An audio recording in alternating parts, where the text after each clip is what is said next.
अजीज़ दोस्तों, आज बेंगलोर में एक मुस्लिम समावेश के नाम से एक समावेश रखा गया, जिसमें मुस्लिम इश्यूज़ को लेकर अलग अलग लोगों ने अपनी अपनी बातें रखी।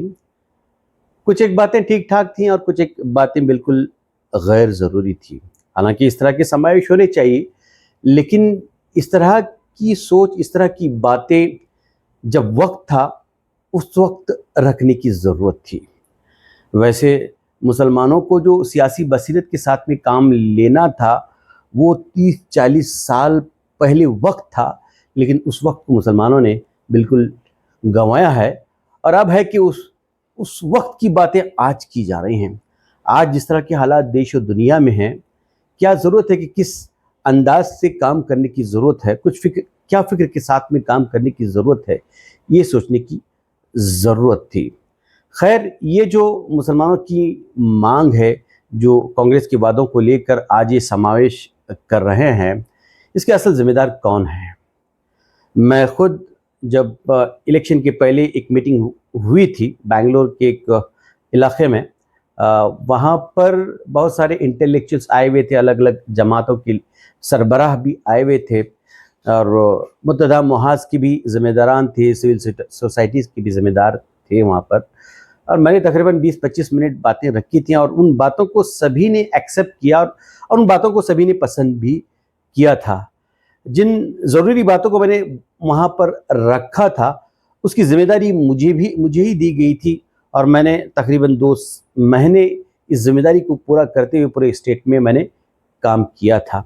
मैंने वहीं पर ज़िम्मेदारों से बात रखी थी कि आपको सिर्फ इलेक्शन के पहले ही मीटिंग नहीं करना है, बल्कि इलेक्शन के बाद भी इस तरह के मीटिंग्स करने की ज़रूरत है, ताकि जो हमारे काम है, जो हमारी मांग है, उसको पूरा किया जा सके। इलेक्शन के बाद मैंने कई एक ज़िम्मेदारों को, उलमाए कराम को, इंटेलेक्चुअल्स को फ़ोन करके कहा कि भाई आप एक मीटिंग तलब करें, क्योंकि एक लाएअमल बनाया जा सके कि किस तरह से मुसलमानों की मांगों को पूरा किया जा सके।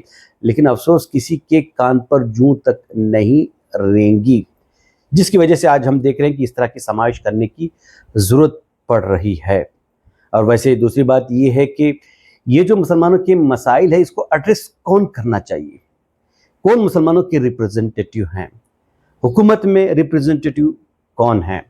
वैसे देखा जाए, 2 लोग जो मिनिस्टर हैं, जिसमें ज़मीर अहमद खान साहब हैं, रहीम खान साहब हैं, उसके अलावा सीएम के पॉलिटिकल सेक्रेटरी जनाब नसीर अहमद साहब हैं, जो सीएम के बिल्कुल करीबी जाने और माने जाते हैं। इन तीनों की ज़िम्मेदारी थी कि मुसलमानों के जो मसाइल हैं, उसको हुकूमत के सामने रखा जाता और उसको पूरा करने के लिए सही और कोशिश की जाती। लेकिन हम पिछले 3 साल से देख रहे हैं कि जब कभी एक डेलीगेशन इन तीनों को जाकर मिलता, तो उनका जवाब कुछ अजीब सा था। खैर, आज जब इन लोगों पर गाज पड़ी है, तो इस तरह की बातें हो रही हैं, इस तरह के समावेश हो रहे हैं। ये समावेश से मुझे प्रॉब्लम नहीं है, ये समावेश के टाइमिंग से प्रॉब्लम है। ये समावेश के पीछे जो ब्रेन काम कर रहे हैं, उससे प्रॉब्लम है। क्योंकि हम कहते हैं कि सारे आमाल का दारो मदार नीयत पर है। हमारा ये समावेश किस नीयत पर हो रहा है, किस मंशा पर हो रहा है, ये समझने की ज़रूरत है। जहाँ तक ये मुसलमानों की मांग है, कर सकते हैं, इनको सॉल्व कर सकते हैं। अब हाल ही में हमने देखा कि हिजाब का मसला किस तरह से सॉल्व किया गया। ये हिकमत से और सही सूझबूझ से और परसिवरेंस के साथ में इसके पीछे लगने की वजह से ये काम हुआ है, जिसका क्रेडिट हाई कमांड को भी जाता है, जिसका क्रेडिट सलीम अहमद साहब को भी जाता है। हमें इस अंदाज में काम करने की ज़रूरत है। ये जो इंटेलेक्चुअल्स हैं, मैं इनकी नीयत पर शक नहीं कर रहा हूँ, ये लोग वाकई में फ़िक्रमंद लोग हैं, लेकिन ये जो टाइमिंग है, इस वक्त पर ये जो काम कर रहे हैं, ये बिल्कुल गलत है। चाहिए था कि जो भी समाज के इंटेलेक्चुअल लीडर्स हैं, उनको साथ में लेते, उनसे मीटिंग करते, उनसे मशवरा करते, फिर इस तरह के समावेश करते। एक और बात मैं रोशनी डालना चाह रहा हूं कि अक्सर लोगों को ये कहना है कि अब बस हुआ कि कांग्रेस अब तक बीजेपी का डर दिखाते हुए मुसलमानों के वोट ले रही थी। आपको याद होगा एक किस्सा, हम सब बचपन से ये सुनते आ रहे हैं कि एक जो बकरियां चराने वाला गांव वालों को ऐसे ही डरा था कि भाई भेड़िया आ गया, भेड़िया आ गया, जब असल में भेड़िया आ गया तब इसकी मदद के लिए कोई नहीं आया। ठीक ये मिसाल आज के दौर में फिट होती है।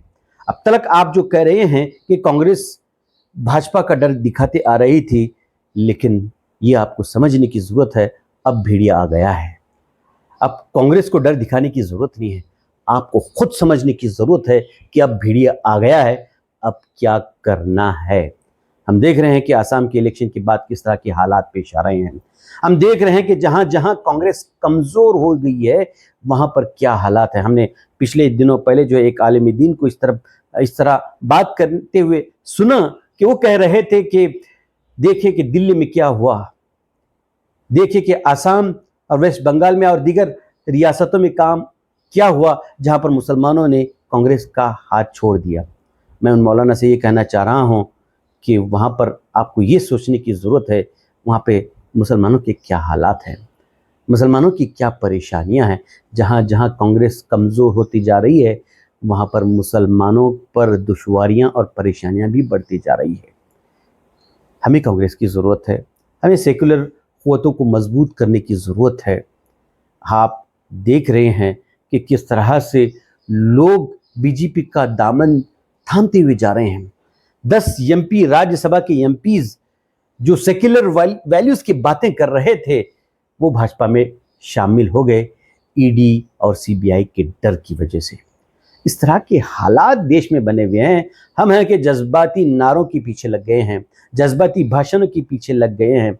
हमें सोचने और समझने की ज़रूरत है कि इन हालात में हम क्या तदाबीर इख्तियार करें।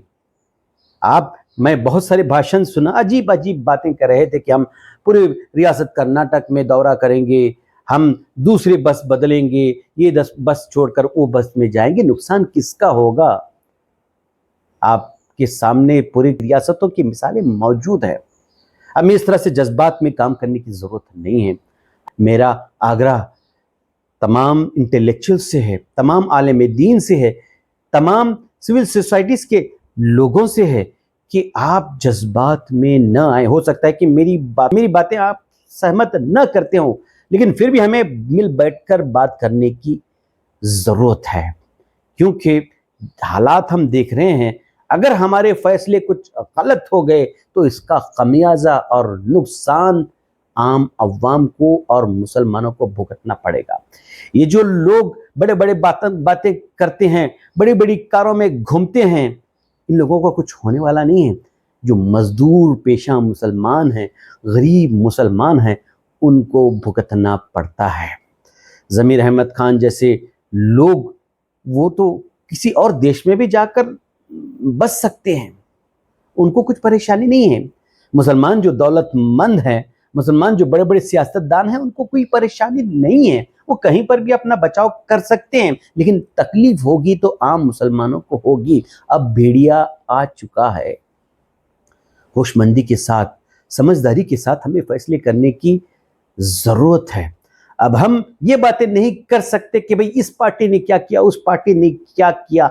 अब आपको क्या करना है वो समझने की ज़रूरत है। हमें ये देखना है कि हमें किस शोबे में सबसे पहले काम करने की ज़रूरत है।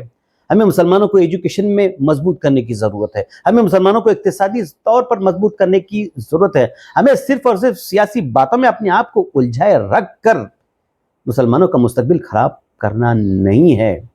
इस तरह के मीटिंग्स रखें बगैर किसी शोर शराबे के।